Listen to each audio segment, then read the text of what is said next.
Hello friends, എല്ലാവർക്കും job ഹണ്ടറിൻ്റെ പുതിയൊരു YouTube വീഡിയോയിലേക്ക് സ്വാഗതം. ഇന്ന് ഞാൻ നിങ്ങളുടെ മുന്നിലേക്ക് എത്തിയിരിക്കുന്നത് ഇൻഡിഗോ എയർലൈൻസിലെ തൊഴിലവസരങ്ങളുമായിട്ടാണ്.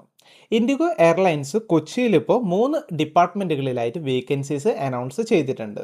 അതിൽ കസ്റ്റമർ സർവീസിലുള്ള വേക്കൻസി ഉണ്ട്, സെക്യൂരിറ്റി ഡിപ്പാർട്ട്മെൻറ്റിലുള്ള വേക്കൻസീസ് ഉണ്ട്, അതേപോലെ റാമ്പ് സർവീസിലുള്ള ഒക്കെ വേക്കൻസീസ് ഇതിൽ വന്നിട്ടുണ്ട്. ഈ ഒരു റിക്രൂട്ട്മെൻറ്റിന് മറ്റൊരു പ്രത്യേകത കൂടിയുണ്ട്. നിങ്ങൾ എക്സ്പീരിയൻസ് ഇല്ലാത്ത ഒരു ഫ്രഷർ ആണെങ്കിൽ പോലും നിങ്ങൾക്ക് ഇതിൻ്റെ റിക്രൂട്ട്മെൻറ്റിൽ അല്ലെങ്കിൽ ഈ ഒരു സെലക്ഷനിൽ പങ്കെടുക്കാവുന്നതാണ്. ഈവൻ ഈ ഒരു എയർപോർട്ട് മേഖലയിൽ അല്ലെങ്കിൽ സമാന മേഖലയിലൊക്കെ എക്സ്പീരിയൻസ് ഉള്ളവരാണെങ്കിലും നിങ്ങൾക്ക് ഈ ഒരു സെലക്ഷനിൽ പങ്കെടുക്കാവുന്നതാണ്. ഇതിന് അവർ ചോദിക്കുന്ന വിദ്യാഭ്യാസ യോഗ്യത എന്താണെന്ന് വെച്ചാൽ ഏതെങ്കിലും വിഷയത്തിലുള്ള ഒരു ഡിഗ്രി മാത്രമാണ്. സോ ഏതൊക്കെ റോളിലേക്കാണ് അവർ ഈ അപേക്ഷ സ്വീകരിക്കുന്നത്, എങ്ങനെയാണ് നിങ്ങൾ ഇതിലേക്ക് അപ്ലൈ ചെയ്യേണ്ടത്, പിന്നെ ഇതിലൊരു കാര്യം കൂടി പറയാനുണ്ട്. നിങ്ങൾ അപേക്ഷിച്ച് ഒരുപാട് കാര്യങ്ങൾ ഇതിൻ്റെ റെസ്പോൺസ് കാര്യങ്ങൾ കിട്ടാനൊന്നും വെയിറ്റ് ചെയ്യേണ്ട ആവശ്യമില്ല. അപേക്ഷിക്കുമ്പോൾ തന്നെ നിങ്ങൾക്കൊരു ഓൺലൈൻ അസസ്മെൻറ്റ് കിട്ടുന്നതാണ്. ആ ഒരു ഓൺലൈൻ അസസ്മെൻറ്റ് സക്സസ്ഫുള്ളായി പാസ്സായാൽ നിങ്ങൾക്ക് face to face direct invitation, face to face ഇൻ്റർവ്യൂവിനുള്ള ഡയറക്റ്റ് ഇൻവിറ്റേഷനും കിട്ടുന്നതാണ്. സോ ഇതിനെപ്പറ്റിയുള്ള ഡീറ്റെയിൽസ് ഒക്കെ ഇൻഡിഗോയുടെ ഒഫീഷ്യൽ വെബ്സൈറ്റ് വെച്ച് ഞാൻ നിങ്ങൾക്ക് പറഞ്ഞു തരാം. ഈ ഒരു റിക്രൂട്ട്മെൻറ്റ് ഡ്രൈവ് കണ്ടക്ട് ചെയ്യുന്ന ഒരു കൊച്ചിയിലാണ്. സോ നമുക്ക് ഡയറക്റ്റ് അതിലേക്ക് കടക്കാം. അതിന് മുന്നേ ഒരു കാര്യം കൂടി എനിക്ക് നിങ്ങളോട് പറയാനുണ്ട്. ചാനൽ നിങ്ങൾ ഇതുവരെ സബ്സ്ക്രൈബ് ചെയ്തിട്ടില്ലെങ്കിൽ ദയവായി നിങ്ങൾ ചാനൽ സബ്സ്ക്രൈബ് ചെയ്യുക. ഇതുപോലുള്ള ജോബ് വേക്കൻസീസും അപ്ഡേറ്റ്സും കാര്യങ്ങളും ഒക്കെ പെട്ടെന്ന് ലഭിക്കാനായിട്ട് ദയവായി നിങ്ങൾ ആ ഒരു ബെൽ ബട്ടൺ കൂടി ക്ലിക്ക് ചെയ്യുക. അപ്പോൾ നമുക്ക് ഈ ഒരു റിക്രൂട്ട്മെൻറ്റ് കൂടുതൽ ഡീറ്റെയിൽസിലേക്ക് കടക്കാം. നിങ്ങളിപ്പോൾ സ്ക്രീനിൽ കാണുന്ന പോലെ തന്നെ ഇൻഡിഗോ ആണ് ഈ ഒരു റിക്രൂട്ട്മെൻറ്റ് അനൗൺസ് ചെയ്തിട്ടുള്ളത്. ഏകദേശം 3 ഡിപ്പാർട്ട്മെൻറ്റുകളിലായിട്ടാണ് വേക്കൻസീസ് വന്നിട്ടുള്ളത്.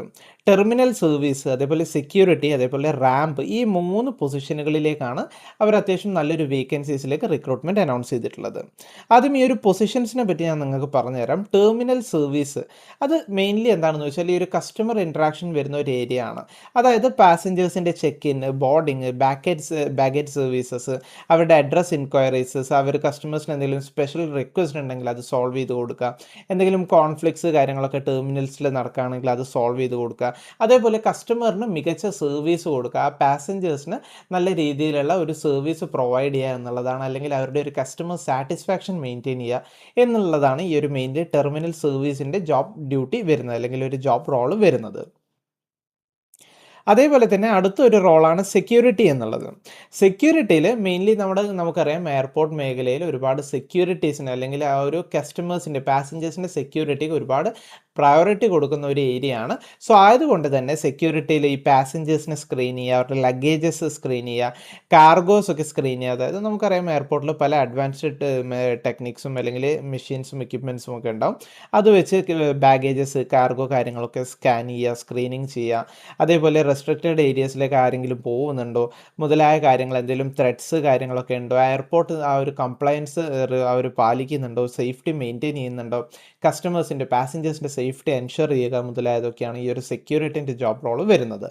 അതേപോലെ തന്നെ റാമ്പ് വരുന്നുണ്ട്. അത് ബേസിക്കലി നമ്മുടെ എയർലൈൻസിൻ്റെ, അതായത് ആ ഒരു ഗ്രൗണ്ട് ലെവലിൽ നമ്മുടെ ഫ്ലൈറ്റ് അല്ലെങ്കിൽ പ്ലെയിനൊക്കെ വരുന്ന ആ ഒരു ഗ്രൗണ്ട് ലെവലുമായി ബന്ധപ്പെട്ട ജോലിയാണ്. ഗ്രൗണ്ട് ഹാൻഡ്ലിംഗ് ആക്ടിവിറ്റീസ്, അവിടുത്തെ കംപ്ലയൻസ് സേഫ്റ്റി മെയിൻറ്റെയിൻ ചെയ്യുക, എഫിഷ്യൻ്റ് ആ ടാറ്റ് കാര്യങ്ങളൊക്കെ മെയിൻറ്റെയിൻ ചെയ്യുക, സ്റ്റാഫും പൈലറ്റ്സും ഓപ്പറേഷൻസ് ഡിപ്പാർട്ട്മെൻറ്റും ഒക്കെ ആയിട്ട് കോർഡിനേറ്റ് ചെയ്യുക. മെയിനായിരിക്കും ഇവിടെ നിങ്ങളുടെ കമ്മ്യൂണിക്കേഷൻ വരുന്ന ഈ ഒരു ഡിപ്പാർട്ട്മെൻറ്റുകളിലായിരിക്കും. പൈലറ്റ്സ്, സ്റ്റാഫ്സ്, അതേപോലെ ഓപ്പറേഷൻസ് ഡിപ്പാർട്ട്മെൻറ്റ്, മെയിൻലി ഒരു ഓപ്പറേഷൻസ് റിലേറ്റഡ് ജോലിയായിരിക്കും ഒരു റാമ്പിൽ വരുന്നത്. സോ ഇങ്ങനെ 3 പൊസിഷൻസിലായിട്ടാണ് അവർ വേക്കൻസീസ് അനൗൺസ് ചെയ്തിട്ടുള്ളത്. ഇതിന് നിർബന്ധമായിട്ടും അവർ ചോദിക്കുന്ന മാൻഡേറ്ററി ഡോക്യുമെൻറ്റ്സ് എന്താണെന്ന് വെച്ചാൽ 10th-ൻ്റെയും 12th-ൻ്റെയും ഒറിജിനൽ പാസ് സർട്ടിഫിക്കറ്റ് വേണം. 10th-ഉം 12th-ഉം പാസ്സായിരിക്കണം. അതേപോലെ തന്നെ നിങ്ങളുടെ ഗ്രാജുവേഷൻ്റെ സെമസ്റ്റർ വൈസ് ആയിട്ടുള്ള മാർക്ക് ഷീറ്റ്സ് വേണം. അതേപോലെ ആധാർ കാർഡും പാൻ കാർഡും, അപ്ഡേറ്റഡ് ആയിട്ടുള്ള ആധാർ കാർഡും പാൻ കാർഡും വേണം.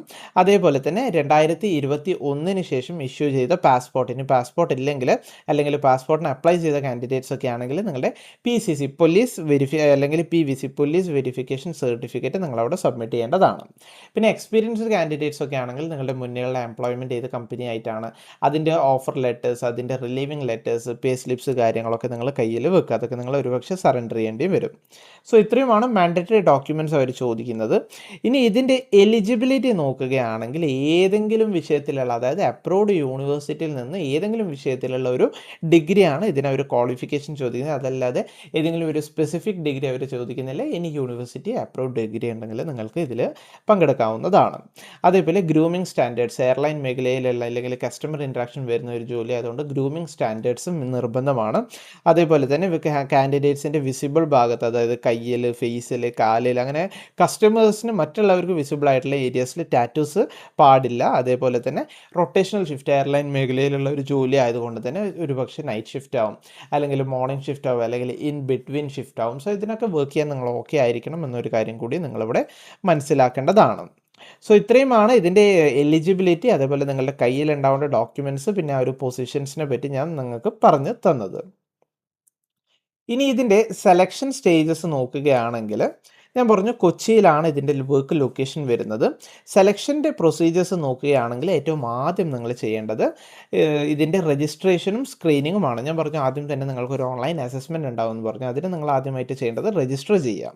അതായത് ഞാൻ ഈ പറഞ്ഞ വീഡിയോ ഡിസ്ക്രിപ്ഷനിൽ ഞാനൊരു ലിങ്ക് കൊടുത്തിട്ടുണ്ട്. ആ ലിങ്കിൽ കയറിയാൽ നിങ്ങൾ ഈ ഒരു വെബ് പേജിലാണ് എത്തുക. അവിടെ കയറി ഒരു ക്വിക്ക് അപ്ലൈ എന്ന് നിങ്ങൾക്ക് കാണാവുന്നതാണ്. അത് ക്ലിക്ക് ചെയ്തുകൊണ്ടാണ് നിങ്ങൾ അപ്ലൈ ചെയ്യേണ്ടത്. ആ ഒരു അപ്ലൈ ബട്ടൺ ക്ലിക്ക് ചെയ്താൽ നിങ്ങൾക്ക് നിങ്ങളുടെ ഡീറ്റെയിൽസ് ഫില്ല് ചെയ്യാനുള്ള ഒരു ഏരിയ വരും. നിങ്ങളുടെ ഡീറ്റെയിൽസ് ഫില്ല് ചെയ്യുക, അത് സബ്മിറ്റ് ചെയ്യുക. അതിനുശേഷം പൊസിഷൻ നോക്കിയിട്ട് നിങ്ങൾ അപ്ലൈ ചെയ്യുക. അത് അപ്ലൈ ചെയ്ത് സക്സസ്ഫുൾ ആയാൽ നിങ്ങൾക്കൊരു അസസ്മെൻറ്റ് വരുന്നതായിരിക്കും. അതിൽ 3 രീതിയിലുള്ള അസസ്മെൻറ്റ്സ് ആയിരിക്കും അവർ കണ്ടക്ട് ചെയ്യുന്നത്. ഈ ഒരു അസസ്മെൻറ്റ് കണ്ടക്ട് ചെയ്യുമ്പോൾ, അല്ലെങ്കിൽ അസസ്മെൻറ്റിനെ അറ്റൻഡ് ചെയ്യുമ്പോൾ നിങ്ങളൊരു കാര്യം നിർബന്ധമായിട്ടും ശ്രദ്ധിക്കുക. നിങ്ങളുടെ കയ്യിൽ ഒരു ലാപ്ടോപ്പോ അല്ലെങ്കിൽ ഒരു പേഴ്സണൽ കമ്പ്യൂട്ടർ ഉണ്ടാവണം. അല്ലാതെ മൊബൈലിൽ അറ്റൻഡ് ചെയ്യാൻ നോക്കരുത്. ഒരു PC-യിൽ അല്ലെങ്കിൽ ലാപ്ടോപ്പിൽ അറ്റൻഡ് ചെയ്യാൻ നോക്കുക. അതേപോലെ നല്ലൊരു സ്റ്റേബിൾ ആയിട്ടുള്ള ഇൻ്റർനെറ്റ് കണക്ഷനും നിങ്ങൾക്ക് വേണം. അതിൽ ഏറ്റവും ആദ്യം ഒരു മാത്സിൽ നിന്നുള്ള 10 മൾട്ടിപ്പിൾ ചോയ്സ് ക്വസ്റ്റ്യൻസ് ആണ് ഉണ്ടാവുക. മാത്സിൽ നിന്നായിരിക്കും. ഒരു അഡ്വാൻസ്ഡ് ലെവലിൽ നിന്നൊന്നും പറയാൻ പറ്റില്ല. നമുക്ക് ഒരു പക്ഷേ ഈസി ടു ഇൻ്റർമീഡിയറ്റ് ലെവലിലുള്ള മാത്സ് ആയിരിക്കും. 10 ചോദ്യങ്ങളാണ് നിങ്ങൾക്ക് അവിടെ ഫേസ് ചെയ്യേണ്ടി വരിക. അതേപോലെ തന്നെ നെക്സ്റ്റ് നിങ്ങൾക്ക് ഉണ്ടാകുന്നത് 2 സ്പീച്ച് അസസ്മെൻറ്റ് ക്വസ്റ്റ്യൻസ് ആയിരിക്കും. 1 സ്പീച്ച് അസസ്മെൻറ്റ്, അങ്ങനെ 2 സ്പീച്ച് അസസ്മെൻറ്റ് ചോദ്യങ്ങളുണ്ടാവും. അതിന് നിങ്ങളുടെ ഓഡിയോ റെസ്പോൺസ് മിനിമം ഒരു 45 സെക്കൻഡ്സ് എങ്കിലും ഡ്യൂറേഷൻ വരുന്ന ഓഡിയോ റെസ്പോൺസ് നിങ്ങൾ ആ 2 സ്പീച്ച് അസസ്മെൻറ്റ്സിനും കൊടുക്കുക. അതായത് ഒന്നിന് 45, മറ്റൊന്നിന് 45, അങ്ങനെ 2 ക്വസ്റ്റ്യൻസ് നിങ്ങൾ ഫില്ല് ചെയ്യുക. അതിനുശേഷം നിങ്ങൾക്ക് 2 റിട്ടൺ അസസ്മെൻറ്റിൻ്റെ ക്വസ്റ്റ്യൻസ് ആയിരിക്കും വരിക. റിട്ടൺ അസസ്മെൻറ്റ്സിൻ്റെ ക്വസ്റ്റ്യൻ എന്ന് പറയുമ്പോൾ the assessment will be presented 1 question at A time. നിങ്ങൾക്ക് ഒരു സമയം ഒരു ചോദ്യമായിരിക്കും ഉണ്ടാവുക. അതിന് നിങ്ങൾക്ക് ആൻസർ സബ്മിറ്റ് ചെയ്യാവുന്നതാണ്. അങ്ങനെ ആകെ മൊത്തം 25 മിനിറ്റ്സ് ആയിരിക്കും നിങ്ങൾക്ക് ഇതിന് ഉണ്ടാവുക. 14 questions, total number of questions നോക്കുകയാണെങ്കിൽ 14 ക്വസ്റ്റ്യൻസ് 25 മിനിറ്റ്സ് എന്നിങ്ങനെയായിരിക്കും വരിക. ഇത് സ്റ്റാർട്ട് ചെയ്യാനായിട്ട് നിങ്ങൾ ആ ഒരു സ്റ്റാർട്ട് ബട്ടൺ ക്ലിക്ക് ചെയ്യുക. അതിനുശേഷം നിങ്ങളൊരു കാര്യം ശ്രദ്ധിക്കുക. അസസ്മെൻറ്റ് കംപ്ലീറ്റ് ചെയ്ത് ഷോർട്ട് ലിസ്റ്റഡ് ആയ കാൻഡിഡേറ്റ്സിന് മാത്രമാണ് ഇൻ പേഴ്സൺ ഇൻ്റർവ്യൂ, അതിൻ്റെ നെക്സ്റ്റ് സ്റ്റേജ് അല്ലെങ്കിൽ ഫൈനൽ സ്റ്റേജ് വരുന്നത് ഫേസ് ടു ഫേസ് ഇൻ്റർവ്യൂ ആണ്. അത് ഈ ഒരു അസസ്മെൻറ്റ് സക്സസ്ഫുൾ ആയി കംപ്ലീറ്റ് ചെയ്ത കാൻഡിഡേറ്റ്സിനായിരിക്കും വരിക. ഇവിടെ നിങ്ങൾക്ക് കാണാവുന്നതാണ്. Once the assessment is completed, you will be redirected back to this page. The button will then update to completed to India. അതായത് നിങ്ങൾ സക്സസ്ഫുൾ ആയിട്ട് സബ്മിറ്റ് ചെയ്താൽ ഇത് കംപ്ലീറ്റഡ് എന്ന് വരും. അതിനുശേഷം ഷോർട്ട് ലിസ്റ്റ് ആയ കാൻഡിഡേറ്റ്സിനാണ് ഫേസ് ടു ഫേസ് ഇൻ്റർവ്യൂ വരുന്നത്. അത് കൊച്ചിയിൽ വെച്ച് തന്നെ ആവാനാണ് സാധ്യത കൂടുതൽ. കാരണം കൊച്ചിയിലേക്കുള്ള സെലക്ഷനാണ്. ഇനി മറ്റെവിടെയെങ്കിലും ആണെങ്കിൽ അത് നിങ്ങളൊരു കാര്യം ശ്രദ്ധിക്കുക. നിങ്ങൾ അപ്ലൈ ചെയ്യുന്ന ടൈമിൽ പ്രോപ്പറായിട്ടുള്ള ഫോൺ നമ്പറും പ്രോപ്പറായിട്ടുള്ള ഇമെയിൽ ID കൊടുക്കാൻ ശ്രദ്ധിക്കുക. കാരണം ഇതിൻ്റെ അപ്ഡേറ്റ്സ് കാര്യങ്ങളൊക്കെ ഈ ഇമെയിൽ ത്രൂ ആയിരിക്കും അധികം വരിക. സോ കറക്റ്റായിട്ടുള്ള ഇമെയിൽ ID കാര്യങ്ങൾ കൊടുക്കുക. അതേപോലെ ഇമെയിൽസും നിങ്ങൾ കറക്റ്റായിട്ട് ചെക്ക് ചെയ്യാൻ ശ്രദ്ധിക്കുക. അപ്പോൾ നല്ലൊരു അവസരമാണ്. ഇൻഡിഗോ എയർലൈൻസിലേക്കുള്ള അവസരമാണ്. ഫ്രഷേഴ്സിനൊക്കെ സംബന്ധിച്ച് വളരെ നല്ലൊരു അവസരമാണ്. കാരണം 3 ഡിപ്പാർട്ട്മെൻറ്റുകളിലൊക്കെ ആയിട്ടാണ് വേക്കൻസീസ് വന്നിട്ടുള്ളത്. ഇവിടെ എനിക്ക് നിങ്ങളോട് ഒരു കാര്യം കൂടി പറയാനുണ്ട്. ഇൻഡിഗോ എയർലൈൻസ് ഫ്രീ ആയിട്ടാണ് റിക്രൂട്ട്മെൻറ്റ് അനൗൺസ് ചെയ്തിട്ടുള്ളത്. ആരെങ്കിലും നിങ്ങൾ ഏതെങ്കിലും രീതിയിൽ കോൺടാക്ട് ചെയ്യുകയാണെങ്കിൽ, അതായത് ഇത്ര എമൗണ്ട് തരാം, ഈ ഒരു ജോബ് ഓഫർ തരാം, ഈ ഒരു എമൗണ്ട് നിങ്ങൾ പേ ചെയ്യുമെന്നൊക്കെ പറയുകയാണെങ്കിൽ അത് ഫേക്ക് ആണെന്ന് നിങ്ങൾ മനസ്സിലാക്കുക. ഇത് എൻറ്റയർലി നിങ്ങളുടെ ഇൻ്റർവ്യൂവിലുള്ള പെർഫോമൻസ്, നിങ്ങളുടെ സ്കിൽസ് കാര്യങ്ങളൊക്കെ നോക്കിയായിരിക്കും ഇതിൻ്റെ സെലക്ഷൻ വരുന്നത്. അതല്ലാതെ മറ്റ് ഷോർട്ട് കട്ട്സ് കാര്യങ്ങളൊന്നും ഇതിന് വരുന്നില്ല. സോ ഇൻട്രസ്റ്റഡ് ആണെങ്കിൽ അപ്ലൈ ചെയ്യാനുള്ള ലിങ്ക് വീഡിയോ ഡിസ്ക്രിപ്ഷനിലുണ്ട്. ആ ലിങ്കിൽ കയറുക. ആ ലിങ്കിൽ കയറിയാൽ ഈ ഒരു വെബ് പേജിലാണ് നിങ്ങൾ എത്തുക. എല്ലാ കാര്യങ്ങളും ഒന്നും കൂടി വായിച്ച് മനസ്സിലാക്കിയതിന് ശേഷം ഇവിടെ തന്നെ കയറി നിങ്ങൾക്ക് അപ്ലൈ ചെയ്യാവുന്നതാണ്. സോ ഇൻട്രസ്റ്റഡ് ആണെങ്കിൽ മാക്സിമം പെട്ടെന്ന് തന്നെ അപ്ലൈ ചെയ്യുക. അതേപോലെ നിങ്ങളുടെ ഫ്രണ്ട്സോ റിലേറ്റീവ്സോ ഒക്കെ ഇതുപോലുള്ള ജോലി ആഗ്രഹിക്കുന്നുണ്ടെങ്കിൽ, ഇനി ഏവിയേഷനൊക്കെ പഠിക്കുന്ന കുട്ടികൾ നിങ്ങളുടെ ഫാമിലീസ് ഉണ്ടെങ്കിൽ, അല്ലെങ്കിൽ ഏവിയേഷൻ പഠിച്ചുകൊണ്ടിരിക്കുന്ന കുട്ടികളാണ് ഈ ഒരു വീഡിയോ കാണുന്നതെങ്കിൽ, നിങ്ങളുടെ ക്ലാസ് ഗ്രൂപ്പ്സിൽ കാര്യങ്ങളിലൊക്കെ ഈ ഒരു വീഡിയോ നിങ്ങൾ ഷെയർ ചെയ്ത് കൊടുക്കുക. അപ്പോൾ ഈ ഒരു ഇൻഫർമേഷൻ, ഈ ഒരു വേക്കൻസി അത് നിങ്ങളിലേക്ക് എത്തിക്കാൻ വേണ്ടിയാണ് ഈ ഒരു വീഡിയോ ചെയ്തത്. പുതിയൊരു വീഡിയോയുമായി കാണുന്നത് വരെ എല്ലാവർക്കും താങ്ക്